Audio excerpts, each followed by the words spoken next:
Hello everyone. So in the last session, we have discussed how to write the code inside a JSP file and how to run it. Now we will see how to redirect from one JSP file to another servlet. Okay, so this is welcome.jsp. This is our file. Again, from welcome.jsp, we want to go to hello servlet.java. What we can do is we can modify our JSP file. Okay, how to modify this JSP file? Previously, we are having this particular part. We are giving a message hello GPM. After that, what you can do is you can use one form. Okay, once this particular scriptlet tag gets over, you can write a HTML part. एक बार आपने scripted को close किया तो उसके बाहर फिर से आप HTML टैग लिख सकते हो जैसे हमने यहाँ पर लिखा है और HTML टैग हमने यहाँ पर लिखे है फॉर्म टैग लिखा है कि उसके अंदर एक्शन है। ओके, एक्शन क्या है? हेलो सर्वलेट, मतलब आप नए सर्वलेट पर जा रहे हो। कौन से सर्वलेट पे? हेलो सर्वलेट पर जा रहे हो। Again you are having input type submit and click to login. जो पार्ट हमने यहाँ पर यूज किया था HTML फाइल में, सेम पार्ट हम JSP फाइल में यूज करें। और जब हम JSP को रन करेंगे तो हमें पहले आउटपुट मिलना चाहिए हेलो GPM, और उसके बाद हम क्या करेंगे? रीडायरेक्ट कर सकते हैं। वहां पर बटन आएगा, उस बटन से हम नेक्स्ट सर्वलेट के ऊपर रिडायरेक्ट कर सकते हैं। सो इट इज पॉसिबल। ठीक है, तो I will run this particular file again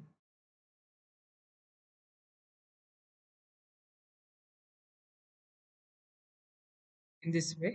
Okay, so hello GPM. After that, when you click on this particular login, click to login, you will go to the next servlet.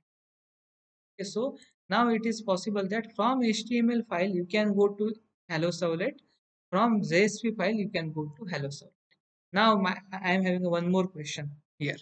Okay, question क्या है? ठीक है, ये सारी चीजें ठीक है। यदि मुझे JSP फाइल को स्टार्टिंग फाइल बनानी है, ठीक, अब मैं क्या कर रहा हूँ? उस फाइल के ऊपर जा रहा हूँ और रन कर रहा हूँ। ठीक है, ये नहीं करना है।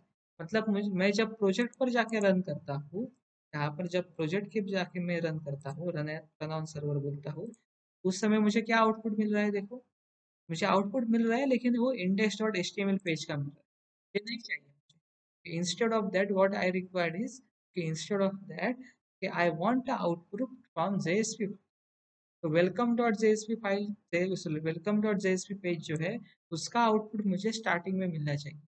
ये यदि मेरे रिक्वायरमेंट है तो मुझे क्या करना होगा? अभी अभी मैंने बताया था दो सेशंस पहले, क्या करना होगा हमें?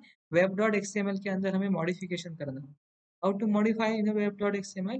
Okay, we are having a number of welcome files in a web.xml. What we can do is, okay, on top of that particular welcome file list, we can write one more welcome file. Okay, one more welcome file. Okay, that is welcome.jsp. Welcome.jsp. तो अब ये compiler क्या काम करेगा? Compiler पहले क्या करेगा कि welcome.jsp को ढूंढेगा। welcome.jsp यदि मिल रही है उसे तो क्या करेगा? उसके साथ स्टार्ट करेगा। ठीक है, so what we can do is, okay, we can deploy this particular project again, run on server. ठीक है, next and finish. You can read this message now. If the server may need to be restarted, do you want to restart the server?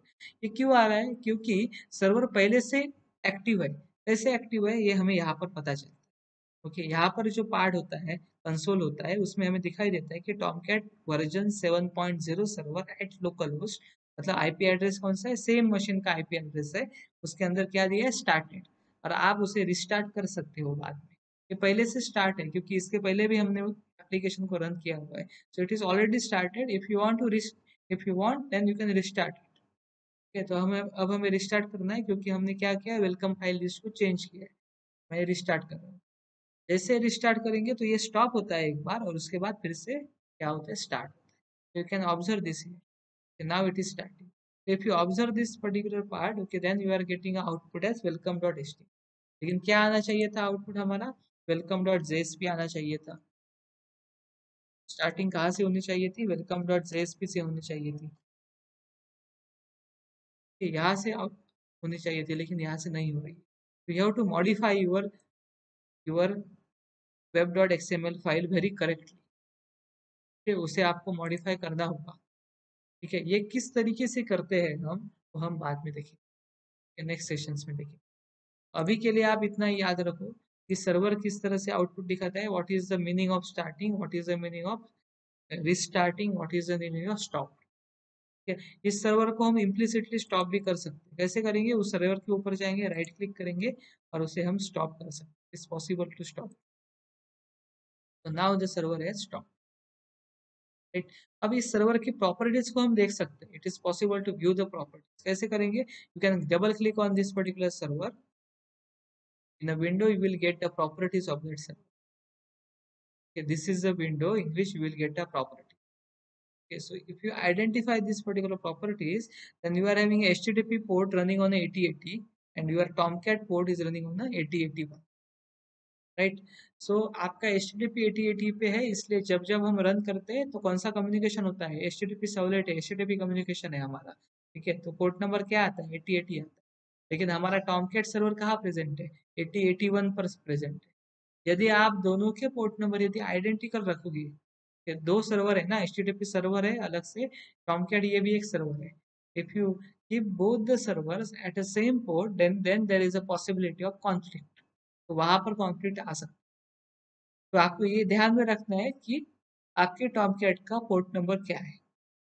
Generally ऐसे होता है कि आप जब Tomcat को install करते हो तो यहाँ पर जो पोर्ट नंबर होता है वो ब्लैंक रहता है। जनरली इस तरीके से होता है कि ब्लैंक रहता है, और ब्लैंक रहने के कारण ये रन नहीं हो पाता। Okay, if you keep, okay मेरा भी यहाँ पर ब्लैंक था। यदि आप इसे ब्लैंक करने की कोशिश करोगे यहाँ पर,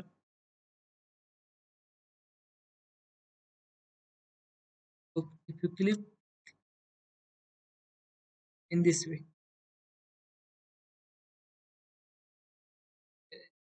यदि यहाँ पर आप ब्लैंक रखोगे उसे, तो क्या होगा कि ये करेक्टली वर्कआउट नहीं कर पाए, विल गेट एन एरर। तो आपको ये चेक करना है, इंस्टॉल करने के बाद सर्वर के ऊपर जाना है, आपको चेक करना है कि पोर्ट नंबर क्या है। यदि ब्लैंक रहेगा तो उसे चेंज करना है। Instead of 8080 you can keep at some other port number. आप 8081 रख सकते हो, 8082 रख सकते हो, 8085 रख सकते हो, it is up to you. But don't use the same port number for two different servers, for HTTP as well as for Tomcat. So use different port numbers. So default port number of HTTP is 8080. Okay, so try to use some other port number for Tomcat server. Okay, so you keep this particular part in your mind. So then you can start this server from here also. You observe this, stops, then starting and synchronize. These are the number of things. Okay, this is the catalog which is generated when you are starting this. And from here you can stop the server also. You can stop the server. Right, so in this way we have in this particular session we have seen how to redirect from JSP to Subnet। JSP से Subnet के ऊपर कैसे जाना है, ये सब हमने अब देखा है। ठीक है, तो हम बेसिक जो फंडा था JSP Subnet और HTML का, वो हमने इन सारे सेशंस में कवर अप किया है। आगे वाले सेशंस में हम JSP के अंदर जो भी नई चीजें हैं, एडवांसमेंट्स है, वैसे Subnet के अंदर जो भी एडवांसमेंट्स है उसे देखने की कोशिश करें। Thank you all.